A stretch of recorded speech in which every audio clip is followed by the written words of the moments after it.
Assalamualaikum warahmatullahi wabarakatuh. Kami dari kelas 2 Akuntansi Manajemen kelompok 5 akan mempresentasikan tentang sistem informasi akuntansi berdasarkan video yang sudah disediakan oleh dosen pengampu kami yaitu Ibu Anissa Fatimah dan juga berdasarkan materi yang sudah kami pelajari di semester 3 yang lalu. Sebelumnya, perkenalkan nama saya Kristiana Ingrid nomor absen 6. Saya Dava Taufikur Rahman, nomor absen 7. Saya Ferida Pasela, absen 9. Saya Nadia Amalia Sani, absen 15. Saya Reta Yulia Margaresa, absen 19. Baik, langsung saja kita pada materi yang pertama. Sistem informasi akuntansi. Dalam satu kalimat tersebut ada 3 kata. Yang pertama ada sistem, informasi, dan juga akuntansi. Sebenarnya, apa itu sistem? Sistem merupakan bagian yang saling berkaitan yang tersusun untuk mencapai suatu tujuan tertentu dan sistem sendiri memiliki bagian yang lebih kecil yaitu komponen sistem. Yang kedua ada informasi, yaitu data yang diolah menjadi bentuk yang berguna serta dapat mempengaruhi dalam pengambilan keputusan. Lalu, apa sih sistem informasi akuntansi? Sistem informasi akuntansi adalah pengumpulan dan pemrosesan data transaksi dan penyebaran informasi keuangan pada pihak yang berkepentingan. Next. Sistem informasi akuntansi memiliki 3 fungsi dasar, yaitu yang pertama, mengumpulkan dan menyimpan data, di mana data ini adalah data dari aktivitas bisnis, lalu juga menyediakan informasi yang berguna untuk pengambilan keputusan di masa yang akan datang.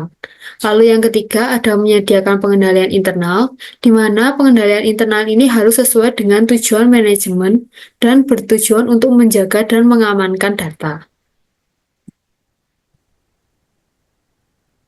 Selanjutnya ada subsistem dasar dari sistem informasi akuntansi, di mana yang pertama yang saya bahas adalah siklus pendapatan, di mana ini mencakup kegiatan penjualan dan penerimaan dari konsumen pada saat pembelian dari produk kita. Lalu juga ada siklus pengeluaran, itu akan termasuk dalam pada saat kita membeli bahan baku untuk proses. Lalu juga ada sumber daya manusia, di mana itu adalah sistem penggajian dan juga pembentukan kontrak kepada pegawai. Lalu ada siklus produksi, di mana kita memproduksi bahan baku itu menjadi produk jadi. Lalu juga siklus keuangan, di mana kita akan mencari dana dari investor dan juga kreditor. Dan kemudian mengembalikannya juga. Lalu itu semua akan digabungkan menjadi satu dalam buku besar dan sistem pelaporan.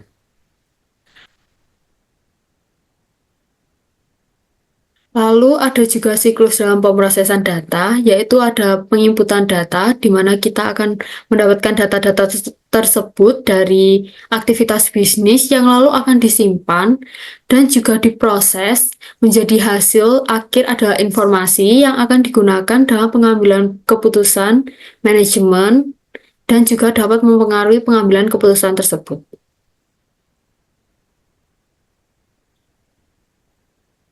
Apakah ada pertanyaan dari materi yang sudah saya sampaikan? Saya izin bertanya. Baik. Menurut Saudara Ingrid, apa tantangan dalam pengimplementasian SIA atau Sistem Informasi Akuntansi? Terima kasih. Baik, terima kasih atas pertanyaannya. Untuk tantangan dalam pengimplementasian sistem informasi akuntansi ini mungkin memang cukup beragam. Tetapi yang utama adalah pastinya biaya yang tinggi. Karena dalam pengimplementasian ini kita membutuhkan perangkat lunak maupun perangkat keras dan juga pelatihan kepada pegawai. Apalagi jika pegawai kita itu terbiasa menggunakan cara manual, tidak menggunakan sistem. Lalu juga pastinya ada kesalahan dalam penginputan data, itu juga mempengaruhi karena secara otomatis sistem akan berdasarkan data dan apabila data yang kita masukkan keliru, itu akan juga mempengaruhi hasil akhir di sistem informasi tersebut. juga rentan terhadap keamanan karena dalam sistem itu pasti bisa dibobol atau apapun itu sehingga informasi juga lebih bisa tersebar. Apakah Reta puas dengan jawaban saya? Baik, terima kasih atas jawabannya yang telah diberikan.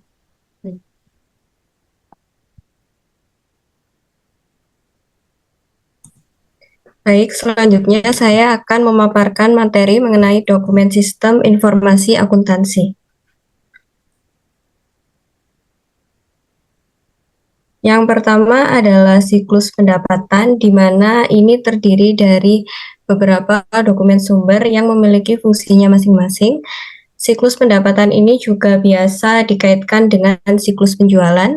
Dokumennya yang pertama adalah pesanan penjualan, di mana memiliki fungsi untuk menerima pesanan pelanggan, kemudian tanda pengiriman dengan fungsi untuk mengirim pesanan, lalu daftar pembayaran untuk menerima uang tunai, slip penyimpanan untuk menyimpan tanda terima tunai, dan memo kredit untuk menyesuaikan akun pelanggan. Biasanya memo kredit ini digunakan untuk mencatat transaksi pendapatan yang berupa piutang.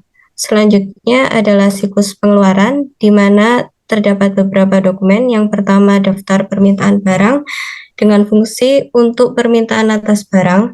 Lalu ada pesanan pembelian, yaitu pesanan atas barang yang mungkin dibutuhkan. Lalu ada laporan penerimaan, yaitu penerimaan atas barang setelah barang tersebut dikirim oleh supplier.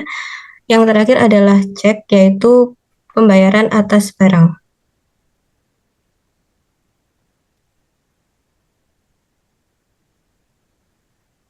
Selanjutnya yang ketiga adalah siklus sumber daya manusia atau biasanya juga dikenal dengan sistem penggajian dan pengupahan. Beberapa dokumen, yang pertama adalah formulir pajak atau Form B4, yaitu untuk kumpulan data iuran pegawai, lalu kartu jam kerja, di sini untuk mencatat jam kerja pegawai, yaitu biasanya untuk absensi jam berapa pegawai tersebut masuk dan jam berapa pegawai tersebut pulang. Lalu ada catatan waktu kerja, yaitu catatan untuk mencatat waktu yang dihabiskan dalam menyelesaikan pekerjaan tertentu. Yang keempat adalah buku besar dan sistem pelaporan, di mana hanya memerlukan satu dokumen, yaitu voucher jurnal, yang berfungsi untuk mencatat posting ke buku besar. Selanjutnya, siklus pemrosesan data bisa dilakukan dengan dua cara. Yang pertama adalah proses batch, di mana itu pembaruannya secara periodik. Lalu ada proses online atau real time, yaitu pembaruannya langsung ketika transaksi terjadi. Yang keenam adalah pencatatan data transaksi dalam jurnal, menggunakan dua jurnal. Yang pertama adalah jurnal umum untuk transaksi yang tidak rutin. Yang kedua adalah jurnal khusus untuk transaksi yang besar dan berulang-ulang.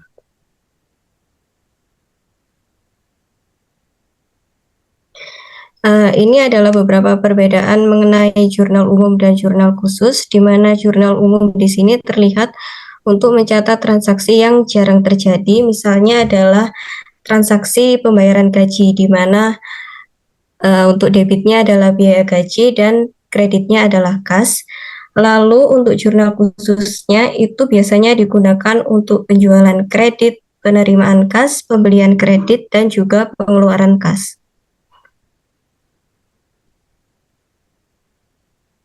Selanjutnya adalah siklus akuntansi yang memang umum dan sudah kita pelajari sejak semester 1.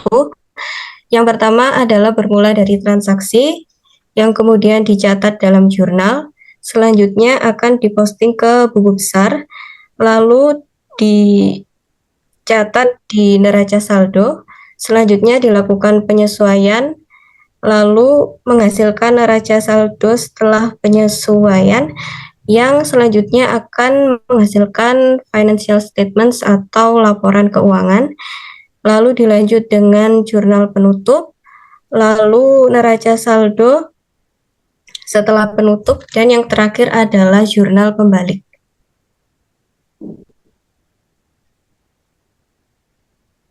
Selanjutnya adalah dokumentasi sistem informasi akuntansi.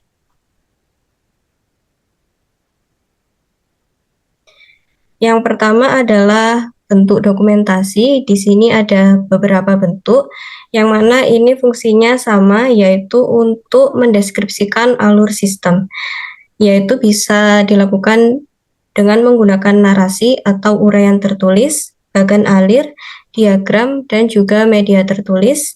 Yang kedua ada diagram arus data atau data flow diagram, yang fungsinya adalah untuk menggambarkan arus data SIA. Lalu di bawah ini juga ada beberapa gambar yang merupakan simbol dari DFD.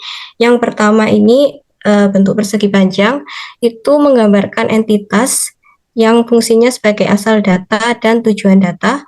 Kemudian yang kedua adalah gambar panah yang merupakan arus data. Biasanya ini menggambarkan apa data yang diolah dalam arus data tersebut. Kemudian lingkaran di sini sebagai proses transformasi. Yang keempat adalah penyimpanan data atau storage, yang biasanya di bagian tengahnya itu menggambarkan data apa yang disimpan.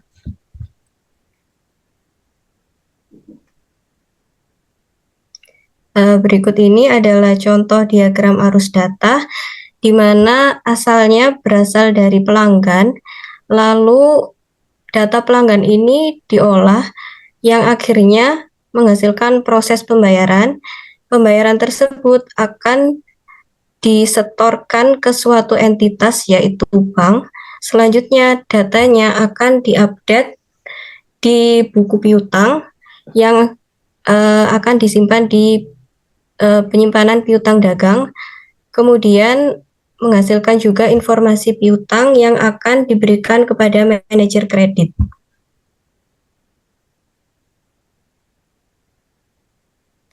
Selanjutnya adalah diagram kontak atau DFD umum. Untuk diagram ini itu tidak menggambarkan arus data secara umum dan tidak mendetail. Contohnya adalah diagram konteks sistem penggajian, di mana sistem pengolahan gaji atau upah itu bisa diteruskan untuk beberapa entitas. Di sini ada 4 entitas. Untuk government agency menghasilkan data pembayaran dan laporan pajak. Untuk employees atau pegawai itu menghasilkan data slip gaji.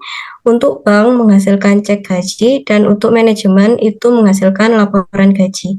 Yang kelima adalah data dictionary, yaitu deskripsi seluruh elemen data, penyimpanan data, arus data, dokumen data, dan item fisik data yang ada di dalam SIA. Sekian pemaparan materi dari saya. Apakah ada yang ingin ditanyakan? Izin bertanya. Ya. Jadi untuk yang materi kedua, di siklus pendapatan tercantum daftar pembayaran untuk transaksi tunai. Bagaimana daftar pembayaran jika transaksi penjualan tersebut secara kredit? Baik, terima kasih untuk pertanyaannya. Jadi kalau untuk penjualan kredit itu kan bukti transaksinya bisa berupa faktur penjualan, di mana di faktur itu kan juga termuat tanggal jatuh tempo dan juga termin. Kemudian mungkin untuk pelunasan piutang tersebut bisa diberikan bukti berupa kwitansi yang fungsinya untuk menginformasikan bahwa pembayaran tersebut telah diterima oleh suatu entitas. Ini kan jelas berbeda dengan penjualan tunai. Kalau penjualan tunai tadi kan nggak butuh yang namanya faktur penjualan karena mereka kan membayarnya tunai. Jadi mungkin dokumen yang diperlukan sebagai bukti pembayarannya yaitu nota kontan atau struk. Seperti itu. Apa bisa dipahami? Sudah cukup dapat dipahami. Selanjutnya, saya akan menjelaskan dokumentasi sistem informasi akuntansi. Bagan alir atau flowchart digunakan untuk menjelaskan prosedur secara jelas dan ringkas. Bagan alir dibuat dengan menggunakan simbol-simbol standar, sebagaimana simbol standar data flow diagram atau DFD, menggunakan simbol-simbol umum yang digunakan ketika kita membuat arus sistem.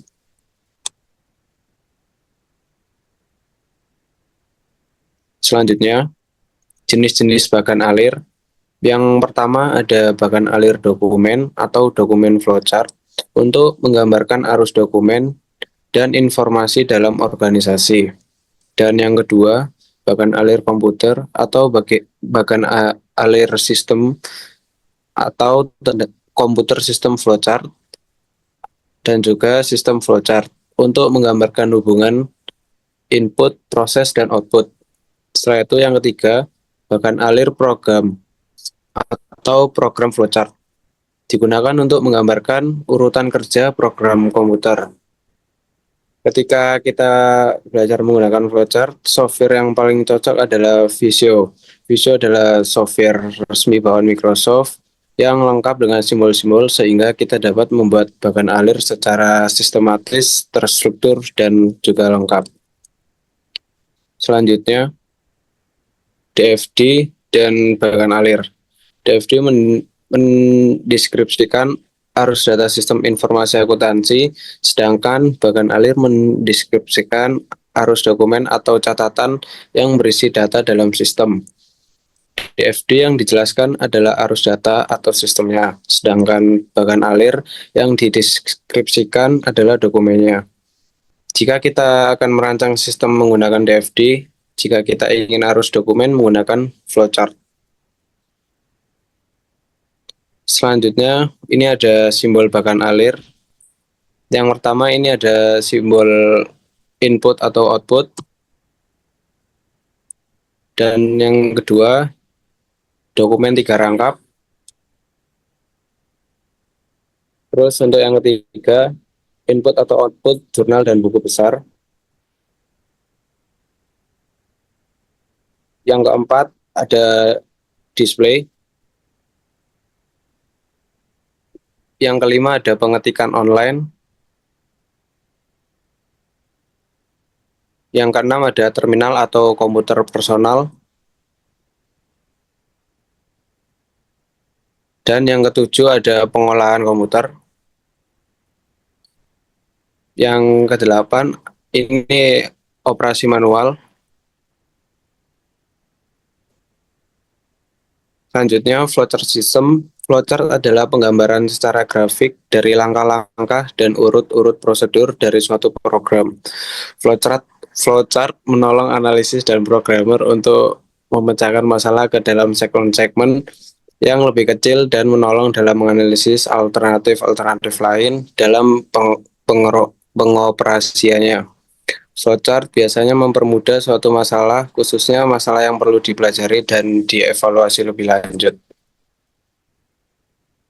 Tujuan flowchart yaitu yang pertama menggambarkan suatu tahapan penyesuaian masalah, dan yang kedua secara sederhana, terurai, rapi, dan juga jelas. Dan yang ketiga menggunakan simbol-simbol standar. Jika kita ingin secara detail mengetahui simbol-simbol standar, Anda bisa menginstal Visio itu.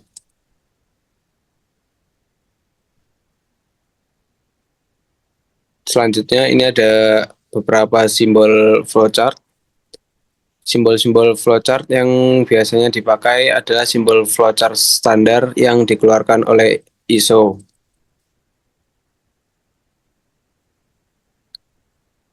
Ini juga beberapa simbol flowchart. Selanjutnya yaitu jenis-jenis flowchart. Flowchart terbagi atas 5 jenis, yaitu yang pertama ada flowchart system, yang kedua flowchart paperwork atau flowchart dokumen, yang ketiga flowchart skematik, yang keempat flowchart program, dan yang kelima flowchart proses. Yang biasa kita pakai dalam menggunakan sistem adalah flowchart system. Jadi untuk flowchart system adalah bagian yang menunjukkan alur kerja atau apa yang sedang dikerjakan di dalam sistem secara keseluruhan dan menjelaskan urutan dari prosedur-prosedur yang ada di dalam sistem. Dengan kata lain, flowchart ini merupakan deskripsi secara grafik dari urutan prosedur yang terkombinasi ujung membentuk suatu sistem. Untuk kesimpulannya, Yang pertama, menggambarkan suatu sistem peralatan komputer yang digunakan dalam proses pengolahan data serta hubungan antar peralatan tersebut. Yang kedua, tidak digunakan untuk menggambarkan urutan langkah untuk memecahkan masalah. Yang ketiga, hanya untuk menggambarkan prosedur dalam sistem yang dibentuk. Dari sini apakah ada pertanyaan? Baik, izin bertanya, apakah flowchart ini sangat penting untuk perencanaan dalam sistem informasi akuntansi? Terima kasih atas pertanyaannya. Flowchart sangat penting dalam perancangan sistem informasi akuntansi karena ada beberapa alasan. Yang pertama itu memudahkan pemahaman alur proses. Jadi flowchart menggambarkan secara visual alur data dan proses dalam sistem akuntansi. Setelah itu dapat meminimaliskan resiko kesalahan dengan memvisualifikasikan alur proses flowchart, membantu mengidentifikasi potensi kesalahan atau ketidaksesuaian. Terus yang terakhir, dapat mempermudah dokumentasi. Flowchart merupakan bagian penting dari dokumentasi sistem. Jadi dokumentasi yang baik sangat penting untuk pemeliharaan dan pengembangan sistem di masa depan. Apakah dapat diterima? Ya, baik. Terima kasih atas jawabannya. Terima kasih. Oke, selanjutnya kita akan membahas tentang bab pengantar dan pemrosesan akuntansi. Di sini yang pertama akan ada alur transaksi pada perusahaan manufaktur. Di gambar tersebut, saya akan jelaskan sedikit. Pada gambar pertama, yaitu tahap awal, yaitu customer akan melakukan pesanan, lalu akan direkap, lalu dari rekapan tersebut akan muncul tagihan yang akan diberikan kepada customer. Lalu dari tagihan tersebut atau billing, eh, akan diberikan kepada customer agar customer dapat melakukan pembayaran sesuai nominal yang sudah ditentukan. Selanjutnya, sales order dimasukkan ke gudang agar gudang tahu pesanan apa aja yang dibutuhkan. Lalu pesanan sales order nanti juga akan masuk ke produksi. Jadi nanti jika barangnya limit atau kurang, nanti bagian produksi akan melakukan produksi barang yang sedang dipesan. Dan di sini juga muncul jadwal produksi atau production schedule.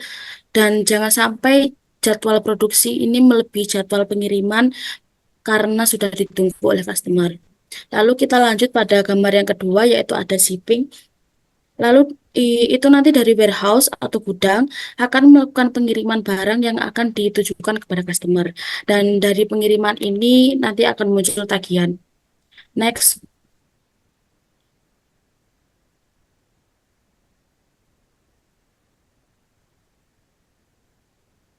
Alur transaksi pada perusahaan manufaktur selanjutnya nanti akan ada proses purchasing atau pembelian.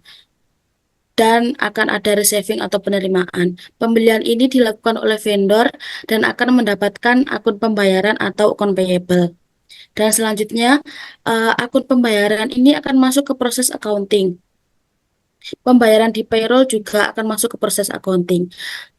Employee atau karyawan pun yang melakukan proses produksi pada tahap sebelumnya nanti akan mendapatkan gaji dan juga akan masuk ke proses accounting. Dari customer, kan tadi barangnya sudah dikirim, nanti akan melakukan proses pembayaran menggunakan akun receivable dan nantinya juga akan masuk ke proses accounting. Jadi pusatnya alur transaksi pada perusahaan manufaktur ini nanti ada di accounting dan terakhir nanti akan ada penerimaan yang akan masuk ke dalam warehouse. Berikut in Oke, selanjutnya kita akan bahas tentang komponen sistem pemrosesan transaksi.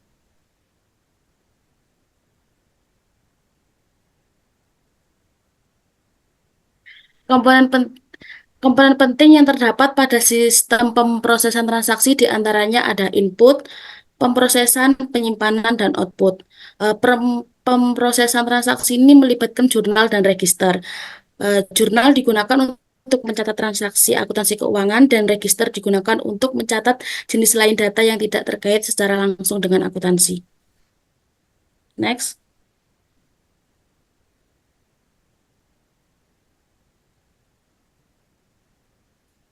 Selanjutnya, pada komponen sistem pemrosesan transaksi nanti akan ada beberapa jenis. Di sini kita akan bahas tentang ledger dan berkas, atau ledger itu buku besar.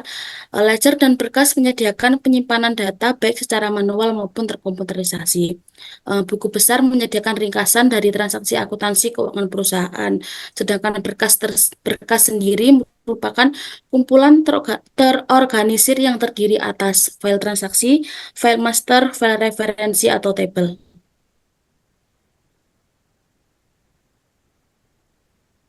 Dalam komponen sistem pemrosesan transaksi tidak hanya ledger dan jurnal. Di sini nanti juga akan ada jurnal khusus yang digunakan untuk mencatat transaksi yang sejenis.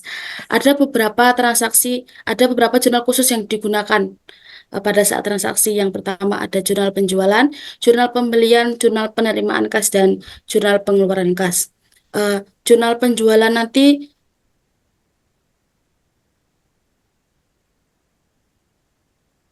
Jurnal penjualan nanti digunakan untuk mencatat semua penjualan yang dilakukan oleh perusahaan, dan jurnal pembelian dilakukan untuk mencatat semua pembelian yang dilakukan oleh perusahaan. Jurnal penerimaan kas nanti digunakan untuk mencatat semua penerimaan kas yang dilakukan oleh perusahaan, serta jurnal pengeluaran kas juga nanti digunakan untuk mencatat semua pengeluaran kas yang dilakukan oleh perusahaan. Next. Bab selanjutnya yang dibahas di sini adalah keamanan sistem informasi. Sistem keamanan informasi adalah subsistem organisasi yang mengendalikan resiko-resiko khusus yang berhubungan dengan sistem informasi berbasis komputer dan mempunyai unsur-unsur dasar setiap sistem informasi, seperti perangkat keras, database, prosedur-prosedur, dan laporan-laporan. Next. Dalam sistem sekuritas informasi ada daur hidup. Ada 5 tahapan daur hidup di sini. Yang pertama ada analisis, yang kedua ada desain, yang ketiga ada implementasi, yang keempat ada operasi, dan yang kelima ada evaluasi dan kendali. Analisis sendiri yaitu menganalisis kerentanan sistem informasi. Terus kalau desain itu maksudnya merancang pengukuran keamanan, seperti merancang nanti yang akan dimasukkan ke bahasa program nanti apa aja. Terus yang ketiga ada implementasi, yaitu menerapkan dari analisis dan desain tadi ke dalam bahasa program atau ke dalam suatu program agar bisa digunakan. Terus yang keempat adalah operasi. Operasi di sini maksudnya mengoperasikan sistem tersebut dan menilai efektivitas apakah sistem tersebut dapat digunakan dengan baik. Terus yang terakhir ada evaluasi dan kendali. Dievaluasi kinerjanya, apakah sistem tersebut sudah aman, tidak dibobol oleh hacker, dan sebagainya. Next. Selanjutnya kita masuk ke bab analisa kerentanan dan ancaman. Dalam analisa kerentanan dan ancaman ini ada 2 pendekatan. Yang pertama yaitu pendekatan kuantitatif dan pendekatan kualitatif. Di sini saya akan membahas tentang pendekatan kuantitatif terlebih dahulu. Pada pendekatan kuantitatif untuk penaksiran risiko, setiap kemungkinan kerugian dihitung sesuai hasil biaya kerugian perorangan dikalikan dengan munculnya risiko. Nah,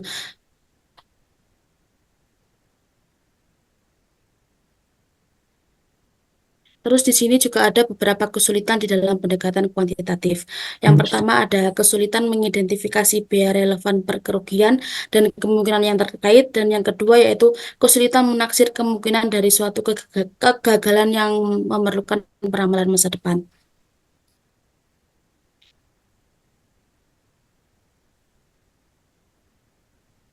Next, kita akan membahas tentang pendekatan kualitatif. Pada pendekatan kualitatif untuk penaksiran risiko dilakukan dengan cara mengurutkan kerentanan dan ancaman sistem, serta menyusun secara subjektif menurut sumbangan mereka terhadap kemungkinan total kerugian perusahaan. Ada beberapa kelebihan pendekatan kualitatif. Yang pertama kayak seperti lebih mudah dan cepat untuk dilakukan. Terus yang kedua kayak dapat digunakan untuk menilai risiko yang tidak dapat diukur secara kuantitatif. Pendekatan kualitatif juga dilakukan dengan cara mengidentifikasi ancaman yang dapat mempengaruhi sistem informasi akuntansi seperti serangan hacker, kehilangan data, dan kegagalan sistem.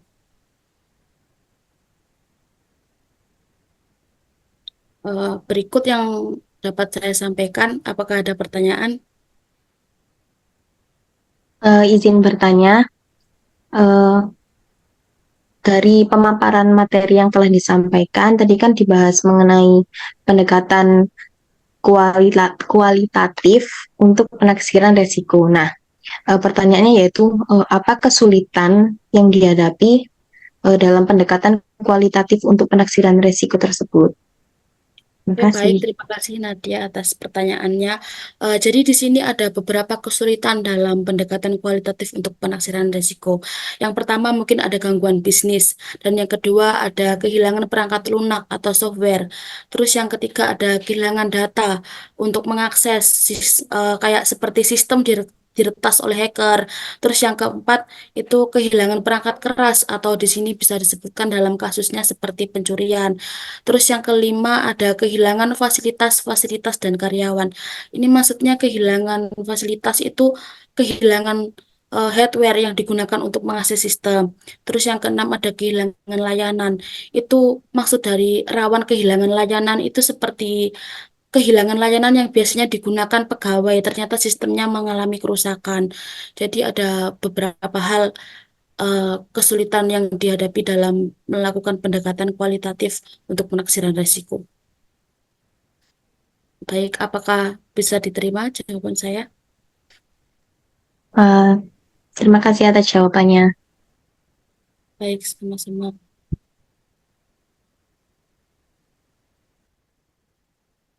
Untuk materi selanjutnya itu mengenai aplikasi siklus pendapatan, penjualan, dan penerimaan tunai.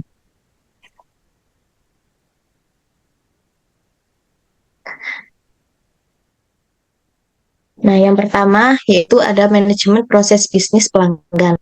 Ada 5, yaitu pemeriksaan, pembuatan kontrak, pencatat pesanan, pengiriman, dan juga penagihan.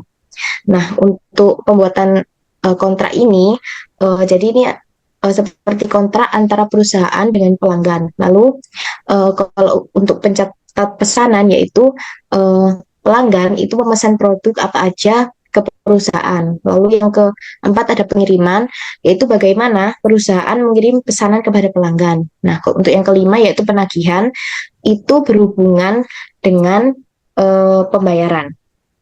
Lalu ada perencanaan sumber daya pelanggan. Enterprise Resource Planning System atau ERPS adalah sistem informasi yang mampu menyimpan dan memproses data yang sangat banyak yang berhubungan dengan manajemen proses bisnis pesanan pelanggan. Nah, untuk aplikasinya sendiri yaitu SAP R3 adalah sebuah sistem perangkat lunak yang digunakan untuk mengelola berbagai proses bisnis dalam perusahaan. Salah satu proses bisnis yang dikelola adalah pesanan pelanggan yang menjadi bagian dari modul SAP Sales and Distribution. Next.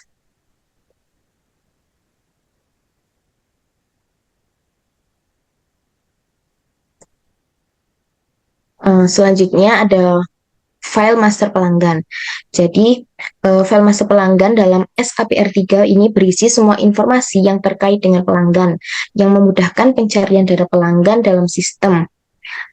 Jadi, dalam aplikasi ini tuh memudahkan yang bekerja di bagian tersebut untuk menemukan pelanggan nama-nama pelanggan secara mudah. Nah, sebelum proses order penjualan dilakukan, catatan pelanggan harus sudah ada di sistem. SAP R3 membutuhkan 4 jenis rekaman induk, yaitu yang pertama ada catatan penjualan ke pelanggan. Jadi ini memuat perusahaan menjual apa saja ke pelanggan atau produk yang dijual itu apa saja. Lalu yang kedua ada catatan pengiriman ke pelanggan. Nah, ini barang yang sudah dikirim ke pelanggan itu apa saja. Lalu yang ketiga ada catatan penagihan ke pelanggan. Ini bagaimana perusahaan menagih ke pelanggan atau juga memuat proses pembayaran. Nah, yang terakhir ada catatan pembayaran dari pelanggan. Ini memuat misalnya kalau pelanggan ini sudah membayar atau belum. Nah, lalu saat catatan master penjualan ke pelanggan baru dibuat, 3 rekaman induk lainnya secara otomatis dibuat dengan informasi yang sama, seperti produk, pelanggan, dan tanggal penjualan.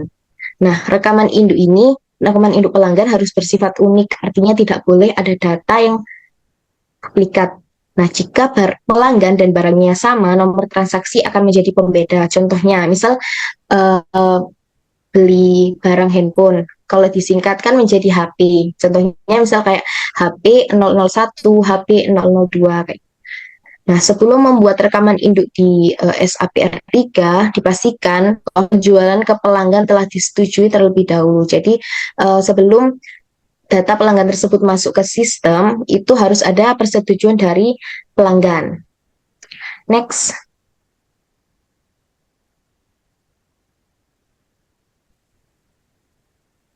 Lalu ada data fields SAP R3. Dalam SAP R3, rekaman induk pelanggan dibuat dengan memasukkan informasi pelanggan seperti nama, alamat, dan data lainnya. Proses ini dipandu oleh sistem yang menampilkan daftar pelanggan pada layar monitor dan setiap layar mengumpulkan kategori data tertentu. Nah, di layar Create Customer, terdapat berbagai data fields yang harus diisi, yaitu initial screen, customer address, control data, marketing, payment transaction, unloading points, foreign trade, contact person, account management, correspondence, insurance, sales, shipping, billing, tax, output screen, dan partner function. Semua data ini diperlukan untuk mencatat informasi pelanggan secara lengkap dalam sistem. Next. Lalu ada yang disebut dengan pelanggan satu kali. Jadi dalam sistem SAP R3 ini menyediakan fasilitas untuk membuat file dummy bagi pelanggan yang jarang atau hanya melakukan pembelian satu kali. Catatan master untuk pelanggan ini hanya memuat informasi minimal dan pada layar Create Customer hanya beberapa data yang ditampilkan, yaitu address, sales, shipping, billing, tax, dan output. Selanjutnya ada Standard Order Processing SAP R3. Standard Order Processing dalam SAP R3 ini menjelaskan bahwa proses bisnis pesanan pelanggan di mana pesanan tersebut akan diisi dengan inventory barang jadi. Sebelum pembuatan order penjualan, file master pelanggan itu harus sudah tersedia dalam sistem. Next.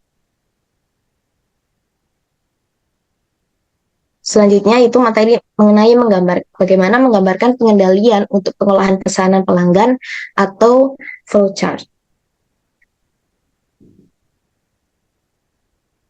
Nah, yang pertama, dalam pengendalian siklus transaksi ini ada 7. Yang pertama ada pemasukan data. Jadi dilihat dari yang pertama ada order pelanggan, lalu dimasukkan ke dalam sistem masukan order, lalu akan turun ke membuat order, lalu masuk ke order database atau master price list atau daftar harga, baru setelah itu masuk ke order penjualan. Nah, untuk master price list ini dibuat untuk menentukan harga dari produk yang dijual, sedangkan kalau order database itu dibuat untuk menyimpan data-data pesanan dari pelanggan. Selanjutnya ada model pembayaran kredit.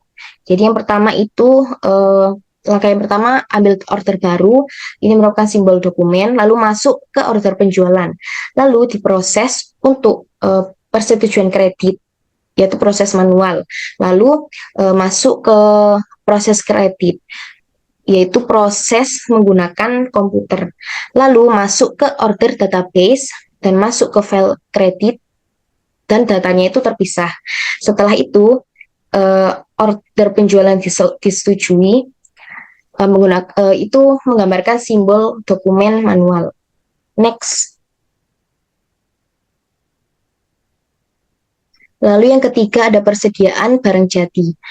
Jadi langkah yang pertama yaitu siapkan packing list untuk menghasilkan dokumen packing list lalu diproses menjadi pick order. Setelah itu melewati proses pengiriman. Nah, setelah proses pengiriman tersebut disimpan di database persediaan. Nah, untuk dari proses pengiriman ini juga menghasilkan packing list bersama data barang yang akan dikirim. Lalu setelahnya akan masuk ke pengiriman. Lalu yang keempat itu ada penagihan. Jadi yang pertama itu kita masuk ke daftar penagihan, lalu lanjut ke menyiapkan faktur. Setelah itu akan masuk ke proses pembuatan faktur dan akan menghasilkan dokumen faktur, lalu akan masuk ke pelanggan. Nah, itu di situ ada tulisan secara periodik, itu maksudnya adalah secara periodik dalam flowchart itu bahwa proses ini itu dilakukan dalam jangka waktu tertentu secara rutin. Misalnya jika harian perusahaan mengeluarkan faktur setiap hari, lalu jika mingguan faktur dikirimkan seminggu sekali, atau jika bulanan maka penagihan dilakukan setiap akhir bulan. Nah, dengan sistem periodik ini penagihan dapat dilakukan secara terjadwal dan juga sistematis untuk memastikan arus kas itu tetap lancar dan semua transaksi itu tercatat dengan baik. Oh ya, izin menambahkan lagi untuk proses faktur tadi itu lalu masuk ke database pelanggan, lalu menyiapkan journal entry, lalu menghasilkan jurnal voucher, lalu masuk ke buku besar. Next.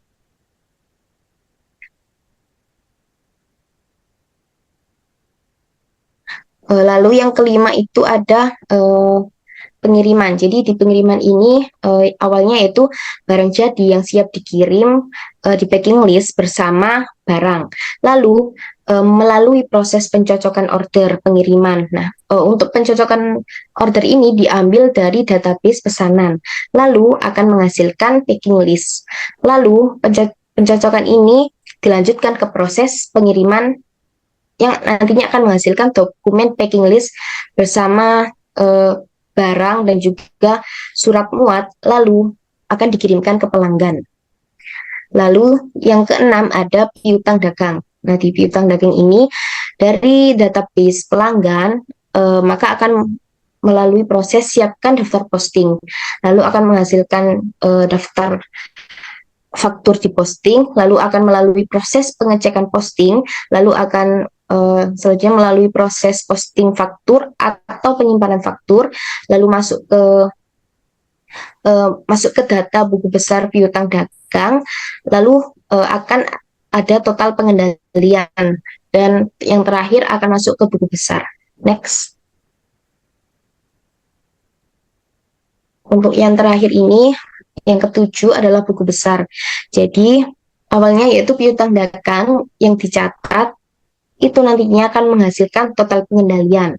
Lalu di bagian yang sebelah kanan dari penagihan itu akan menghasilkan voucher jurnal. Lalu dari total pengendalian dan voucher jurnal tersebut akan melalui proses yang dinamakan membandingkan posting. Jadi membandingkan total pengendalian dan juga voucher jurnal. Setelah semuanya dibandingkan atau setelah semua match, maka akan masuk ke proses buku besar. Setelah itu baru masuk ke database buku besar. Nah, pengendalian dalam siklus transaksi ini diterapkan dengan cara memisahkan berbagai fungsi dalam proses bisnis, sehingga setiap tugas dapat diawasi secara independen dan mengurangi kemungkinan terjadinya kesalahan atau penyalahgunaan wewenang. Sekian pemaparan materi dari saya. Apakah ada pertanyaan atau sanggahan? Baik, izin bertanya. Tadi pada proses buku besar itu kan terdapat total pengendalian. Mungkin bisa dijelaskan peran total pengendalian pada proses buku besar tersebut itu seperti apa? Baik, terima kasih atas pertanyaannya. Jadi di sini tuh maksud dari total pengendalian dalam proses buku besar itu eh, berperan jadi sebagai pengawasan yang memastikan bahwa semua transaksi yang dicatat itu sesuai dengan kebijakan dan prosedur keuangan yang berlaku. Nah, tujuan dari adanya total pengendalian dalam proses buku besar ini itu seperti kayak mencegah kesalahan pencatatan, terus manipulasi data atau penyalahgunaan wewenang dalam pengelolaan keuangan. Dari jawaban saya, apakah ada sanggahan lagi atau Sudah paham, terima kasih. sama-sama? Baik, terima kasih atas perhatiannya. Kami cukupkan presentasi dari kelompok 5. Apabila ada kesalahan, kami memohon maaf. Wassalamualaikum warahmatullahi wabarakatuh.